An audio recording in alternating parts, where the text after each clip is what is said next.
The protagonist of this story is Arima Teppei, a young man with exceptional skills in swordsmanship.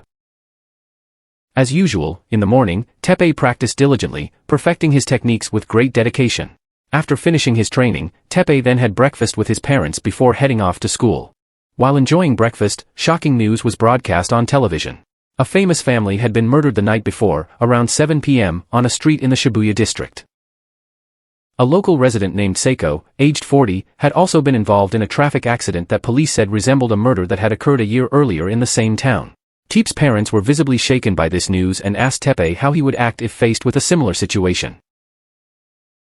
With a confident smile, Teppei replied that he would find a way to deal with it. His answer gave his parents peace of mind and pride. After breakfast, Teep got ready to go to school. Teppei tried to sneak away on his motorcycle, but his mother caught him, so Teppei had no choice but to use the bicycle. His parents said goodbye, and that was the last time Teppei saw them. 2 months have passed since the tragic death of his parents. After visiting their graves, Teppei planned to go to Ishin's house. While daydreaming on his way, Teppei sees a train being chased by a group of thugs. Without hesitation, Teppei immediately chased after them. The thugs managed to catch up with the train and started attacking. Just as they were about to capture a girl inside, Teppei arrived just in time. Teppei jumped onto the train, intending to fight the thugs. However, the thugs were skilled enough to take on 3 people at once, let alone just one Teppei. Luckily, a butler showed up to help. With just a few moves, the butler was able to overcome the situation. At that moment, the train began to sway, causing the girl inside to almost fall off. Teppei immediately rushed to catch her. The incident caused the wheels of the carriage to come off, and they both fell into the ravine. The butler who saw his master had died felt he had no reason to live anymore. However, Teppei decided to make the thugs pay before taking any other action. Teppei and the girl were lucky to fall into a tree and survive. When they woke up, Teppei was surprised, because the girl was very beautiful. Feeling happy, Teppei looked at the girl's face before coming to his senses. The girl is Charlotte Hazelrink, a princess. Charlotte realized that Teppei had saved her life. The two then managed to find their way back to the main street, where the butler was already waiting. Before leaving, Charlotte Hazelrink thanked Teppei. Afterwards, Teppei noticed many missed calls on his phone and remembered his responsibilities. Teppei immediately headed to his destination. Upon arrival, Teppei was detained due to his disheveled appearance and the katana he was carrying. It wasn't until his grandfather appeared that Teppei was allowed to enter without any formalities. Teppei immediately asked his grandfather if his parents' death was really an accident. His grandfather questioned what Teppei would do if he found the culprit. Although his heart was filled with the desire for revenge, Teppei knew that living in a cycle of vengeance was not what his parents wanted. His grandfather, who was also deeply saddened by the loss of his daughter, still had hope in Teppei.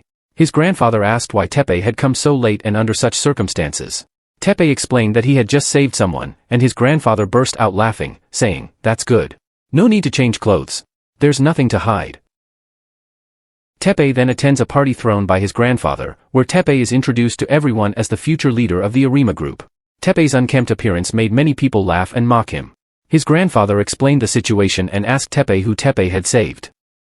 When Charlotte Hazelrink's name was mentioned, his grandfather was overjoyed that Teppei had saved a princess. In the room, Teppei strongly opposed the idea of inheriting the leadership because Teppei only wanted revenge. His grandfather told him to continue pursuing revenge, recognizing that some people had mocked Teppei for being unworthy of being an heir. In truth, Teppei's mother was the rightful heir. However, his grandfather warned that enemies would soon appear. Therefore, Teppei should immediately build a strong alliance. His grandfather suggested that Teppei start by befriending the people closest to him. Teppei then goes outside and starts interacting with the guests, all of whom turn out to be greedy and selfish wolves. In the middle of the crowd, a man approaches Teppei and helps him out of an awkward situation. That man is Vincent Van Hassen. Vincent then introduced Teppei to his daughter, Maria Van Hassen. Shortly after, Teppei's grandfather joins them, asking Vincent to leave so he can greet him politely. After Vincent left, the greedy guests again mobbed Teppei. After a while, Teppei managed to escape and a servant brought him a drink. Teppei was surprised as this was the first time he had been served in such a respectful manner. Just then, Teppei noticed something shiny outside. Upon closer inspection, Teppei realized that the light was coming from the flash of the sword of a girl who was practicing nearby. Teppei took his katana and headed towards where the girl was. After the girl finished practicing, Teppei invited her to duel with him. The girl happily accepted the invitation, as she wanted to experience Western swordsmanship. Without much discussion, the two of them began to exchange moves. Teppei found this challenge very exhilarating. Just as Tepe was about to make his next move, his grandfather suddenly appeared and stopped the match, with Vincent also present. Tepe later learned that the girl Tepe had just fought was his fiancée, Sylvia Van Hassen. Afterward, Tepe returned home. On the way, Tepe fell asleep in the car. Tepe had been through a lot and suddenly had to adapt to a new environment. Perhaps his grandfather was the only person who didn't understand what it was like to have life dictated by others. His grandfather often felt guilty about it, but circumstances are caused by others, and how we live should be determined by ourselves. Tepe came to his senses when they arrived at the mansion. His grandfather entrusted everything to him before leaving. The servant, Fujikura-yu, was Tepe's personal attendant, and they went inside together. Inside, many other servants were waiting for him. Suddenly becoming filthy rich made Tepe a bit confused. Tepe was then shown to his spacious room, as big as a house. There was even a telephone in the room to call the servants. Lying on the king-sized bed, Tepe recalled everything that had happened. Tepe then called you to bring him a cup of hot milk and asked if the arranged marriage was really okay. Although the marriage was arranged without his choice, you assured him that his grandfather had made the best decision for him and Lady Sylvia. However, Tepe felt that he could not marry someone whom Tepe did not know. When Tepe fought him, he felt a glimpse of sadness in Sylvia's eyes. You mentioned that Tepe could cancel the engagement because Tepe had the final say in this marriage. The next morning, Tepe was still adjusting to the lifestyle of the rich. After getting ready, Tepe went to school accompanied by you. Sitting in a car, Tepe suggests taking a motorcycle to school, but you refuses, citing danger and potential accidents. Tepe then suggests to his grandfather to design a motorcycle that is safe for him to ride. In the distance, Tepe could see the vast campus of Suhao Academy, where Tepe was about to enroll. As soon as Tepe arrived, everyone stared at Tepe, as the Arima group was already known to everyone. Embarrassed, Tepe hurried and accidentally bumped into a girl, who turned out to be Hojoing Sika, the president of the social club. Sika reminded Tepe to be more careful. However, Tepe, overwhelmed by the lively scene, did not listen and apologized perfunctorily. Sika quickly judged his attitude and gave him a score of 80 out of 100. They then parted ways, and you found Tepe shortly afterward. They then headed to the principal's office. Unsurprisingly, the principal had gathered a group of teachers to welcome Tepe, given that his grandfather had just donated hundreds of billions to the school. Upon entering the classroom, Tepe introduced himself, and the lesson began. Tepe soon realizes that he is struggling to keep up with the high level of academics. A classmate approaches, wanting to introduce himself and make friends, but before the man can speak, the rest of the students crowd around Tepe, wanting to befriend him. Amidst the chaos, someone blindfolded Tepe. Tepe didn't know who it was, but realizing that it was Charlotte, Tepe was overjoyed. Charlotte hugged him passionately, making Tepe lean against the table. Just then, Sylvia came to greet Tepe. Sylvia saw Tepe with Charlotte, making Sylvia dodge out. Charlotte then offered to show Tepe around the school. Meanwhile, Saika, after learning about Tepe's background, regrets not giving him a warm welcome from the start. Saika decides to clear up any misunderstandings to avoid any wrong impressions about their introduction. Back to Tepe, Charlotte suggests that he join a social club to make friends more easily and learn how to greet properly. Seeing Sylvia, Tepe becomes worried, not only because of his engagement, but also because of the incident with Charlotte. Charlotte proposes to help resolve the issues between them and takes Tepe to the training room to find Sylvia. Tepe did not need to see Sylvia's face to know her whereabouts. Tepe could tell just from her demeanor, having fought with her before. After witnessing her training session, Tepe felt that Sylvia looked very lonely. Realizing this, Charlotte suggested that the two of them train together to alleviate the loneliness. Charlotte called Sylvia, challenging her to a duel, and Sylvia agreed without hesitation. Tepe also wanted to continue their previous fight. The match began, attracting many spectators. However, Sylvia won easily as Tepe only knew kendo. Sylvia was not happy, feeling that there was no honor in winning in her own discipline. For the next match, there were no rules, and they just relied on their abilities. You handed Tepe a katana, and the fight began. They both took stances. Tepe's move was a lie, a technique that involved quickly drawing and winding the sword to attack and retreat in an instant. Sylvia, who had seen this technique before, was confident he would win this time. As soon as the coin hit the ground, they attacked each other in a split second. Sylvia came out victorious, being one step faster than Tepe. They both shook hands cheerfully afterward, and Charlotte was very happy that they had reconciled. On the way home, Tepe asked you about the social club, as Sylvia had invited him to join after the match. The club was founded by influential people in the school, and you was not allowed to join. You would be looked down upon, and any mistake could affect Tepe's reputation. However, Tepe didn't care about such things. The next day, Tepe was taken to the social club room, which was more like a building. Inside, Teppei met up with his classmate from earlier, but before his friend could speak, Saika kicked him out, causing him to fall down. Saika aggressively tried to kick Teppei out of the club. Both Sylvia and Charlotte were accused by Saika of mockingly praising Teppei for choosing two outstanding people as his assistants. As the president of the social club, Saika refused to accept outsiders. Saika belittles Teppei, pointing out that just yesterday, Saika was the son of a noodle shop owner. Saika told him to come back when Teppei had learned proper etiquette. Human tolerance has its limits. Teppei got angry, replying, "So, it's just about manners, right?" Saika confirmed, stating that the club would be having a party next week, where they would evaluate his attitude. If Teppei showed good behavior, Teppei would be allowed to join. Confident, Teppei declared that he would make Saika sorry and told her not to wet her pants when she saw him. Teppei then began etiquette training, but it did not look promising at first. Nevertheless, Teppei kept trying. While practicing dancing with Charlotte, Teppei danced awkwardly and kept making mistakes. Charlotte commented that practicing without a reward would be boring and promised a reward for his efforts. That night, Yu brought coffee for Teppei, who could not sleep due to the many thoughts running through his head. Yu says that drinking coffee will only make it harder for him to sleep, which reminds Teppei of his childhood. Back then, Yu often asked his mother for a drink at night, even if it was just tea, which was not as luxurious as coffee. Teppei questioned himself, wondering why Yu was trying to join the club. Yu reminded him of his mission to find allies first, assuring him that Yu would always be his ally. Yu had grown up in his grandfather's orphanage, with no parents by his side. His grandfather had taken him back and made him a servant. Teppei's grandfather told him that no one is perfect at everything at once. Start simple and grow. Have faith in that. Yu's mother is very grateful to him and always does her best. Yu had dedicated himself to the Arima family and had become Teppei's personal servant because of his grandfather's wishes. His grandfather had always looked forward to Teep's growth. Regaining his spirit, Teep continued to train, but progress was slow. Excessive training was not beneficial, so Sylvia and Teppei sat down to talk about swordsmanship. Yu got an idea, realizing that Teppei had learned some etiquette through his swordsmanship training. Instead of learning something entirely new, Teppei should dig from his existing experience to learn grace and dignity. With this approach, they continued their efforts. The party finally arrived, with Saika showing up to greet everyone. The event went smoothly, highlighted by Teppei and Charlotte's dance. Afterward, the evaluation results were announced. Saika recognized Teppei's progress in such a short period of time, but mentioned that Teppei still needed more challenges. As a student here, he not only needed to know how to participate in a party, but also how to organize one. In the next 2 weeks, Teppei will have to host a party.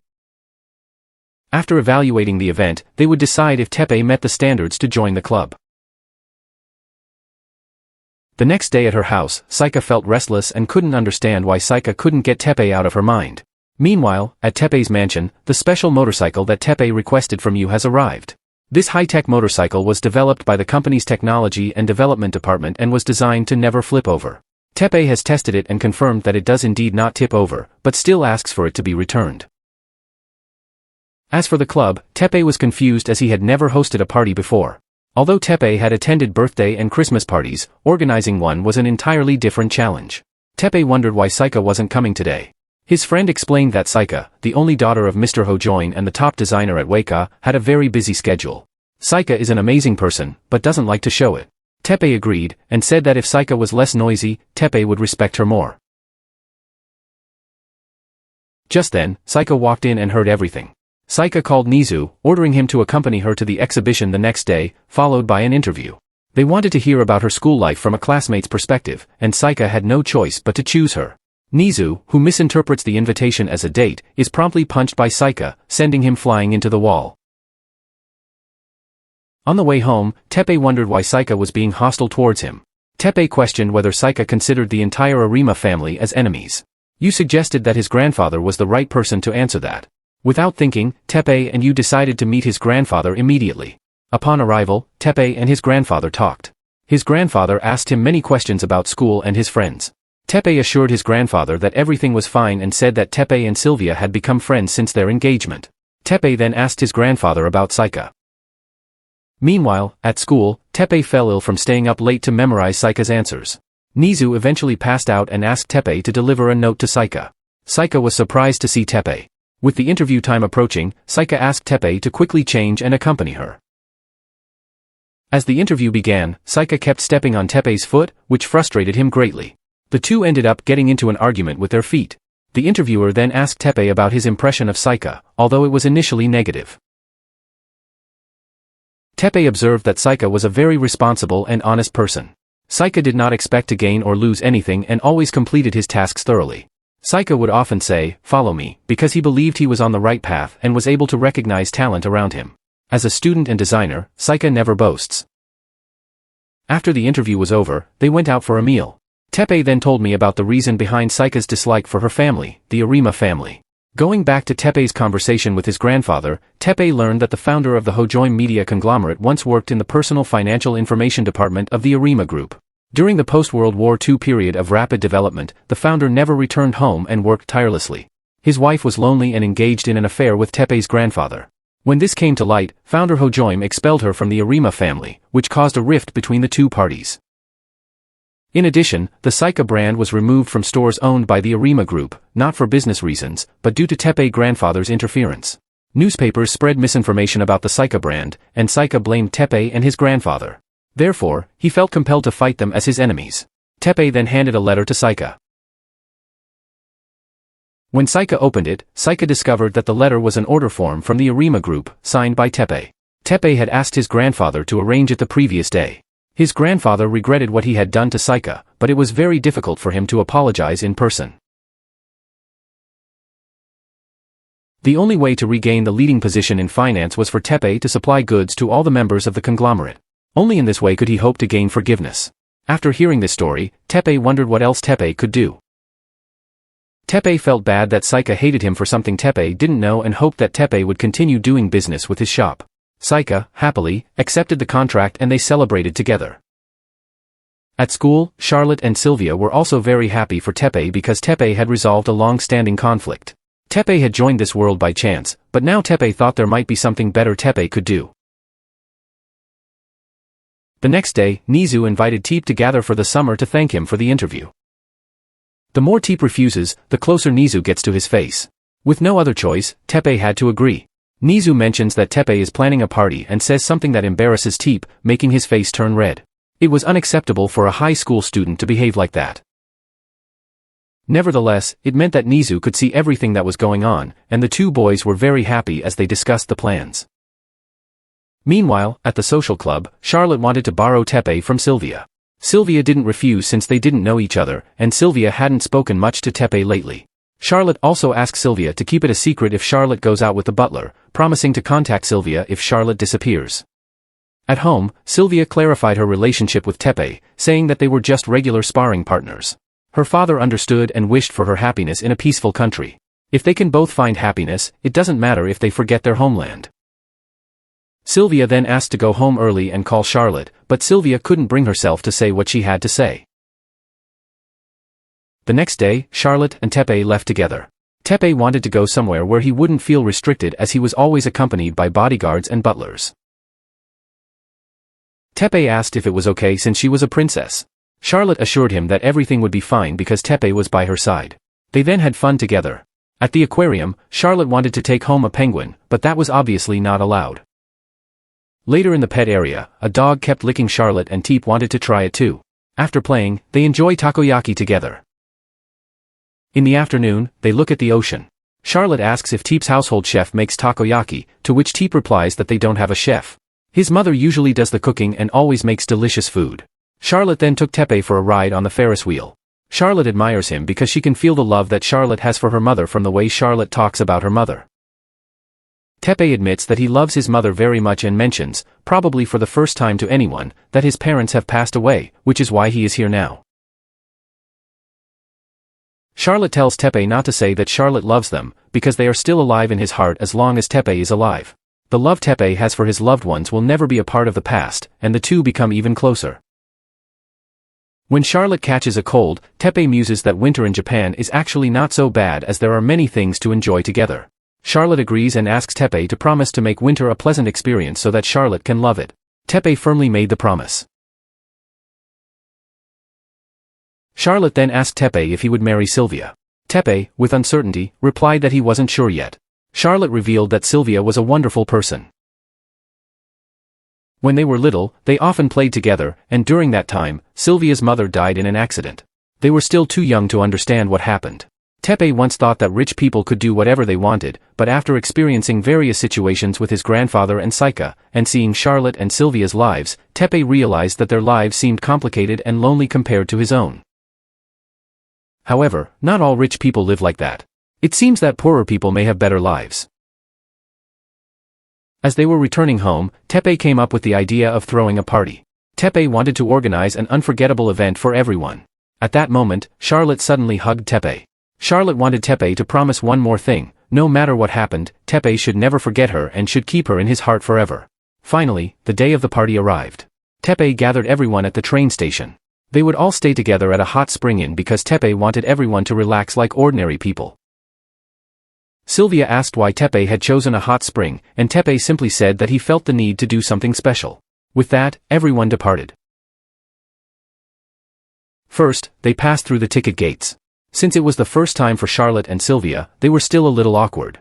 Sika, who traveled a lot because of her job, found it easier. Then they boarded the train. Charlotte was not too surprised, as she often took trains in her busy homeland. They finally arrived at their destination, and everyone got their own rooms. Yu was still following Teep, but Teep stopped him, pointing out that his room was somewhere else. Yu refused, saying that it was the social club room. Teep calmed him down and told him to have fun with everyone. Despite Yu's refusal, Teep used her authority to coerce. In the boys' room, everyone gathered and agreed that this party was amazing. They had never dreamed of such an adventurous trip. Tepe explains that his idea of mingling doesn't involve rules or reprimands. The party was about enjoying the fast train, eating local specialties, and cleansing body and soul in the hot springs. The group asked Tepe if he did not think that planning this was risky, possibly involving peeping toms or similar adventures. Tepe confidently replied that there was no risk, which was why he needed their help. They questioned whether this constituted a crime, and Tepe admitted that, from another person's point of view, it was definitely a crime.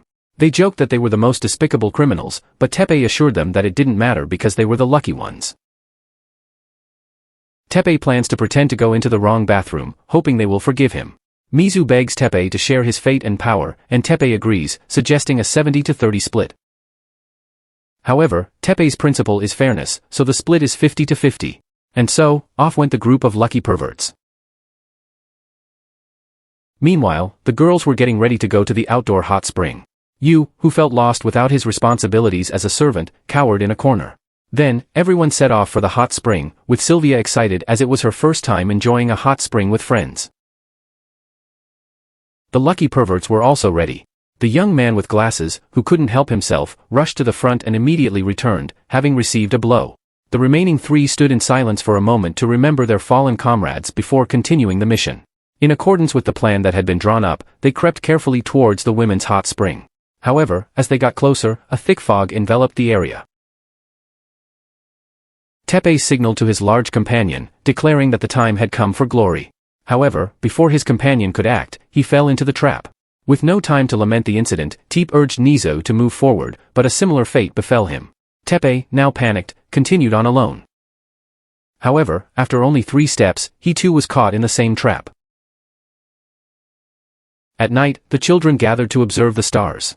Charlotte saw a huge shooting star, which turned out to be Tepe being thrown into the air.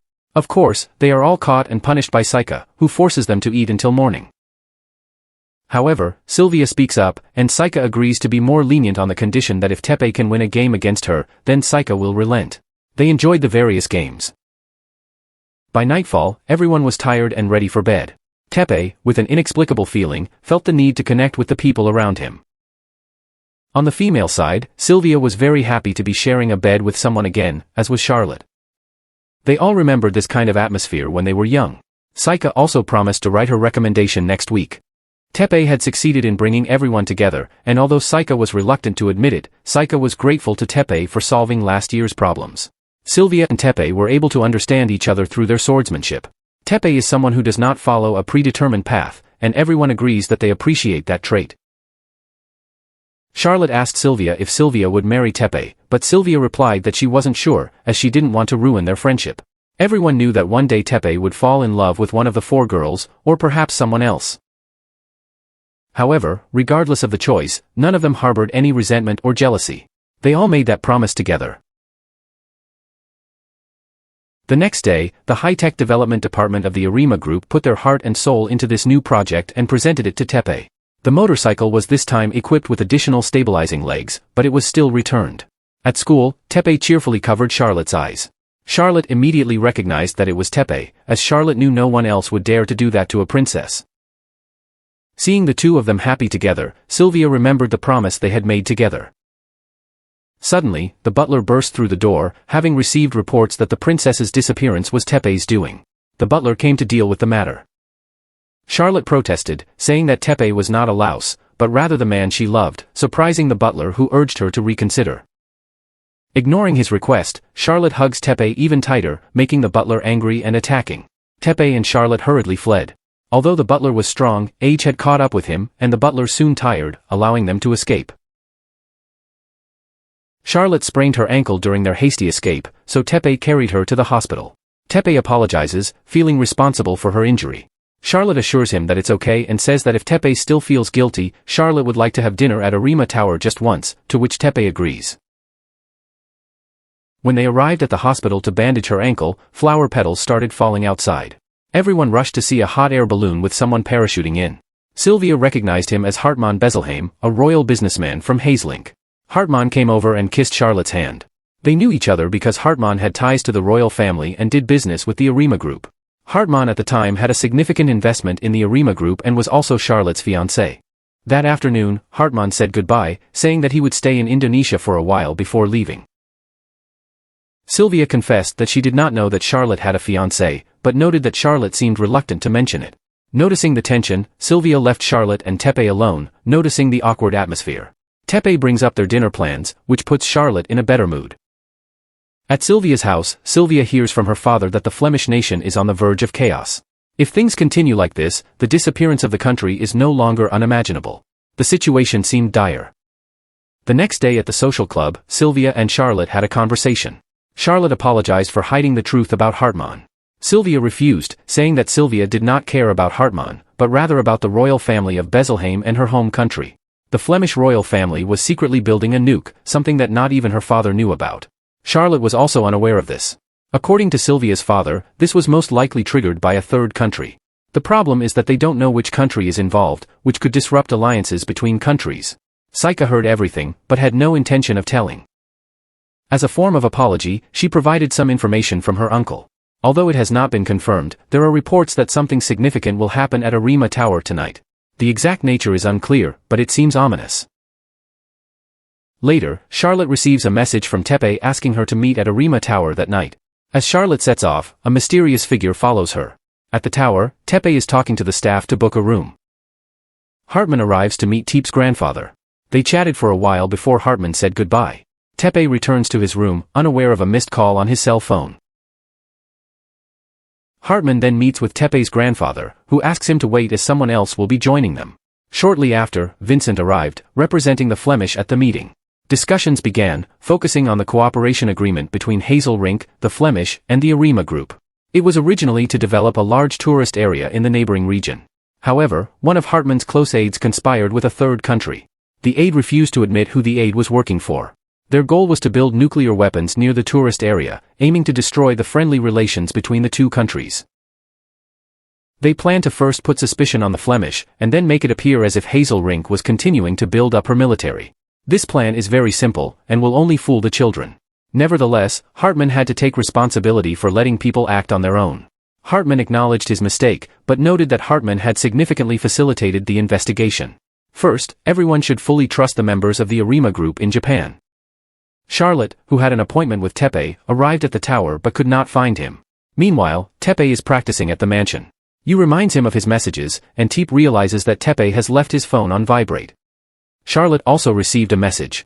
Just as Charlotte is about to pick up her phone, the building loses power. Teppei received a mysterious message stating, "Arima is Shin's heir. I've killed your parents, and now it's your loved one's turn." In the tower, the guards are attacked, and everyone is subdued. In the meeting room, a group of attackers stormed in, defeating everyone. Leading them was none other than Hartmann's aide. Yu received the news, and despite being arrested, Teppei's grandfather calmly informed him of the situation, assuring him that Teppei's grandfather was fine. Teppei's grandfather entrusted everything to Teppei, stating that Teppei's grandfather was old and had nothing to fear from a few guns.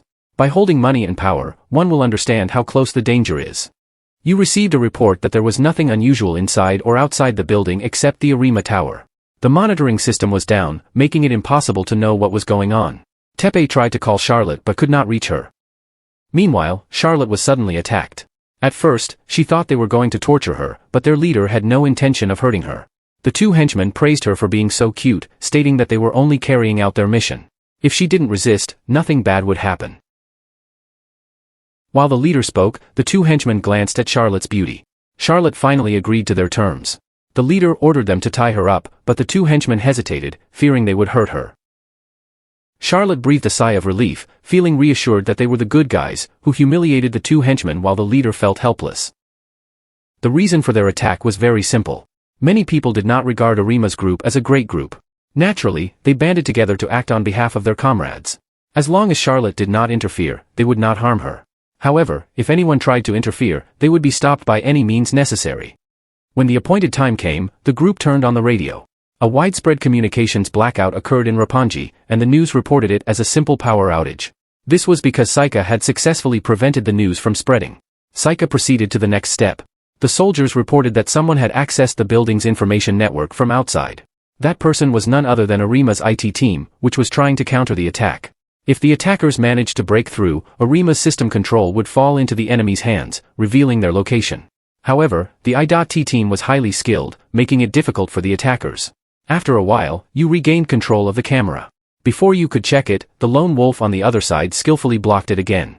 Deciding not to play around anymore, the wolf got serious. He sent Teppei a computer virus called DMA, explaining that it would take about 10 minutes to complete. In an increasingly urgent situation, Teppei made the quick decision to head straight for Arima Tower. The safety of the people inside the tower could no longer be delayed. The fastest way to reach the place was by using the four-legged motorcycle designed by the manufacturing team. Sylvia, who wanted to contribute to this mission, tagged along. As soon as they passed through the gate, they were immediately pursued by enemies who were constantly shooting at them. Despite this, the motorcycle did not topple over easily. You then called Teppei and relayed a message from the manufacturer to press the green button on the motorcycle. Teppei followed the instruction, and the two legs of the motorcycle launched like rockets, taking down one pursuer. Enraged that one of their comrades had fallen, the remaining pursuers became even angrier and continued to chase them. Teppei pressed the button again. This time the remaining leg launched and managed to kick the pursuer in the groin, giving them a chance to escape. Teppei was relieved to have gotten rid of all four legs before entering the city. Meanwhile, aboard Charlotte listened to the enemy leader talk about his past. The leader was born in the slums, where skyscrapers seemed like a paradise that the leader couldn't reach. His life felt like hell, and the leader hated the people who lived in the paradise. The idea of turning heaven into hell gave him satisfaction. This was the 10th time he told this story, until one of his men told him to shut up. Teppei and Sylvia managed to infiltrate the building. Upon entering, they saw three men having a good time, making Teppei even more determined to double his efforts in this mission. You successfully neutralized the virus in the network, regaining control of the main server, power, and main entrance. You also informed Teppei and Sylvia of everyone's location. With this information, they embarked on a rescue mission. The attackers begin to retaliate, but help from the special forces has arrived. Fireworks suddenly light up the sky outside, arranged by Saika to distract the public. Saika had hired a famous band for a performance, but all his plans fell apart. Charlotte, despite not fully understanding the leader's predicament, tries to explain that neither side is truly at fault. If they could sit down and talk, they might be able to find common ground and avoid becoming enemies. The leader laughed and said that life wasn't that simple. Expressing their feelings would not change anything. Saika guided Teppei and Sylvia to the roof. You informed them that the security door had been activated. Sylvia, who couldn't help herself, jumped over the two attackers. In the boardroom, Hartman is shot while trying to restrain his secretary. The secretary introduced his organization as Bruce, aiming to humiliate the three leaders. The secretary was then ordered to retreat, and the group near Charlotte received the same order. The leader mentioned that they had planted a T-bomb inside the building. When things seemed to return to normal, Teppei found Charlotte. However, their relief was short-lived as the power went out again due to an activated bomb. You reported that there might be more than one bomb, with an estimated total of 5. If all 5 bombs exploded, the skyscraper would collapse. Despite being trapped inside, Charlotte remained quite calm, confident that Teppei would do something to help them. At that moment, the secretary called Teppei and asked what he thought of the dinner date they had planned. Teppei asked why they had gone to all the trouble.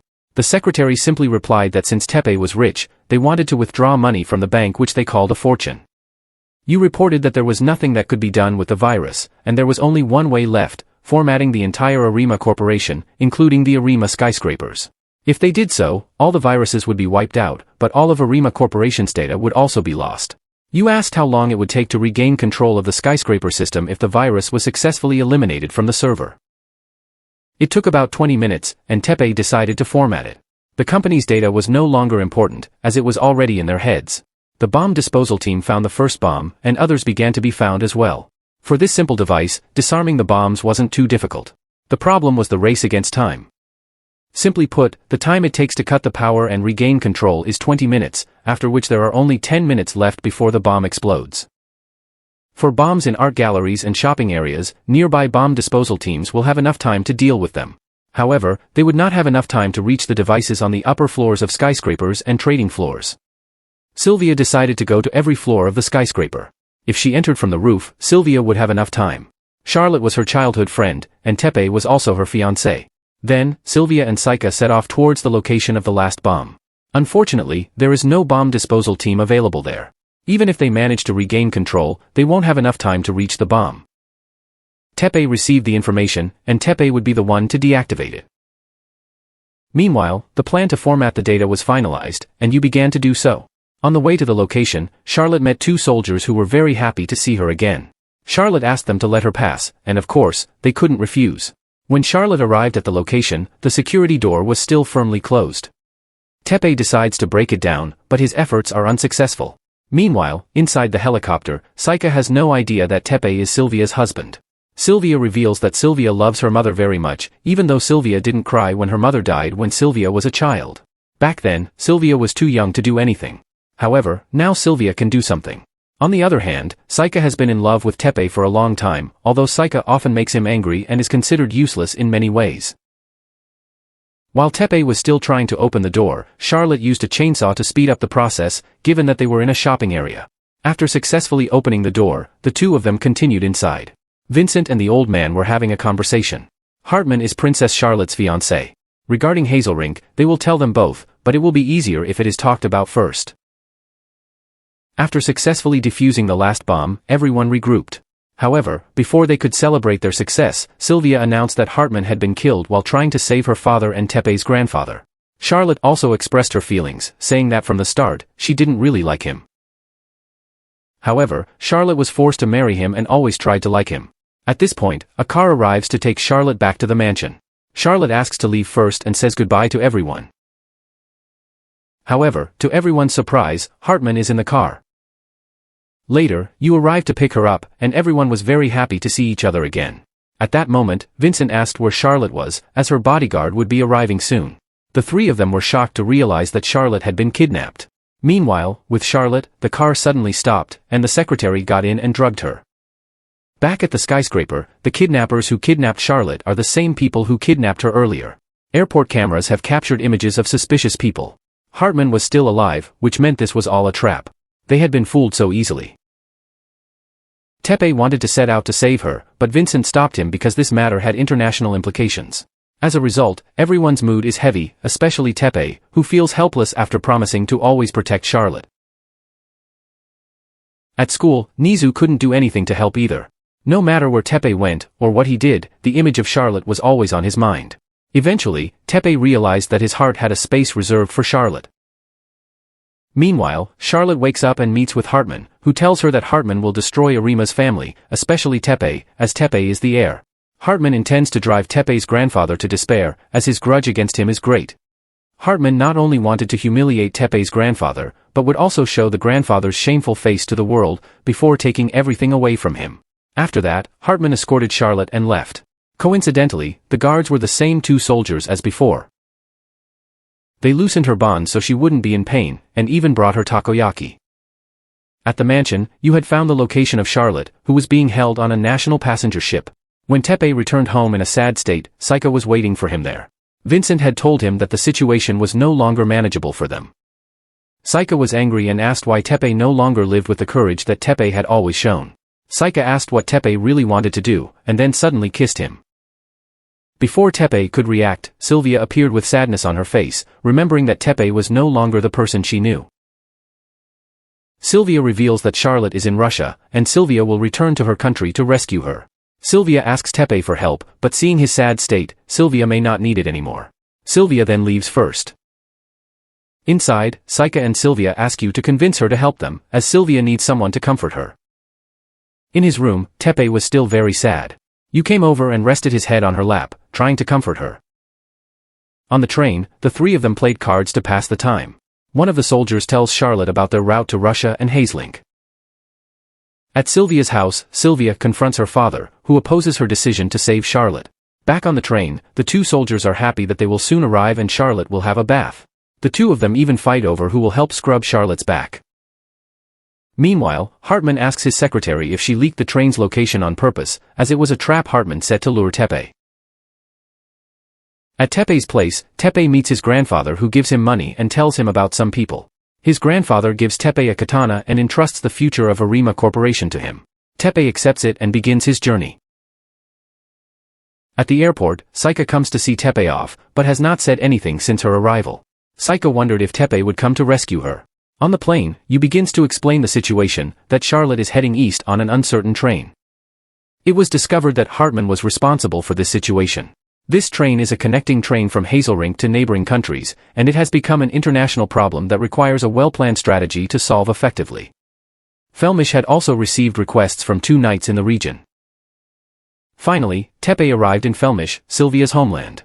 To welcome them, Vincent had prepared a small feast. In the evening, the feast took place.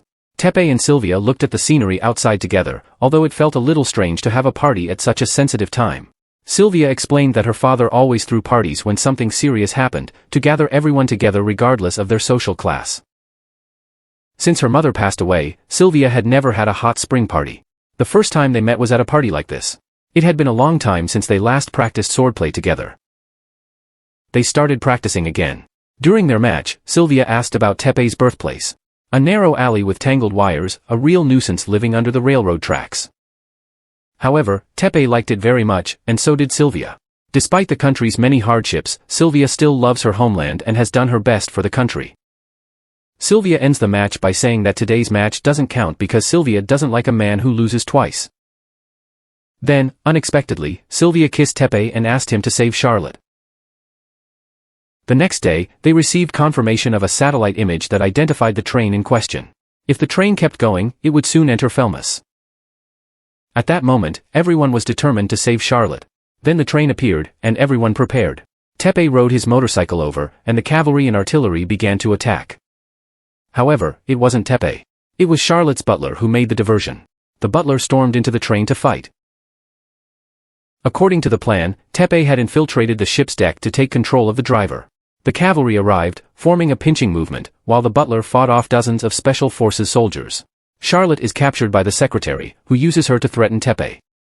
The carriage is back under control, and the secretary plans to kill them both, but Hartman shoots him because the secretary is no longer useful. Like most other criminals, Hartman begins to recount his past. From a young age, Hartman was at the chocolate bar, unable to sleep due to poverty. So Hartman started stealing wallets and eventually got into trouble. At that time, Hartman stole Tepe's grandfather's wallet. Of course, the grandfather caught him. And the shame of being caught in front of everyone made Hartman vow to make Tepe's grandfather pay 100 times over. The butler had finished dealing with his opponents. As they moved to the next car, Hartman let go of the train car. Hartman planned to kill them both. Tepe quickly started fighting against 3 people at once. Due to the tight space, Charlotte accidentally fell, but Tepe caught her just in time. Hartman appears suddenly and manages to take Tepe down from a distance. At the academy, Saika was very worried about this situation. Realizing that waiting wouldn't help, Saika decided to prepare herself as well. Back on the train, Hartman restlessly waits to see Tepe's grandfather's reaction upon learning of Tepe's death. When they arrive at the chocolate bar, Hartman plans to spin the story, claiming that Hartman himself had defeated Tepe, the heir to Arima Corporation, who had kidnapped Charlotte, the daughter of the chocolate bar. Hartman is confident that people will believe his lie, even though Charlotte, although furious, can't do anything about it. Hartman recognizes that people tend to believe what they want to believe, even if that means believing a lie. However, Charlotte still believes in the basic goodness of humans, even though not everyone is evil. Charlotte could not persuade Hartman, so Charlotte requested that her secretary be taken away for treatment. In a dreamlike scene on the train, when Teppei opens the door, his parents appear to welcome him home. However, Teep knew that it was not the right time. Teppei wakes up, and the butler and Sylvia rescue him. They realize that they can't continue living the way they are now if they want to save Charlotte. As the main character, Teppei finally decides to move on. Inside the train, the two soldiers help Charlotte with her injuries, while Yu tells them the fastest route for Teppei to catch the train. The two soldiers begin the operation to remove the bullet.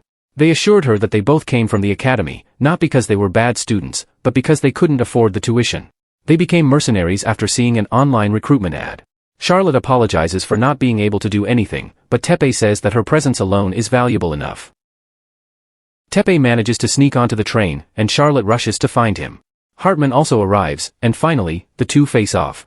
Although Hartman shows off his incredible martial arts skills, Teppei is undeterred and tries to reason with Hartman. Teppei explains that his grandfather always saw potential in Hartman and believed that Hartman would grow up to be a great man. Teppei's grandfather believed that Hartman would choose an honorable path and become a good person. Charlotte realized that as long as Hartman was alive, the memories of important people would always be with him. Teppei then rushed to conquer Hartman. The train exploded, sending them flying. Fortunately, the butler caught Hartman.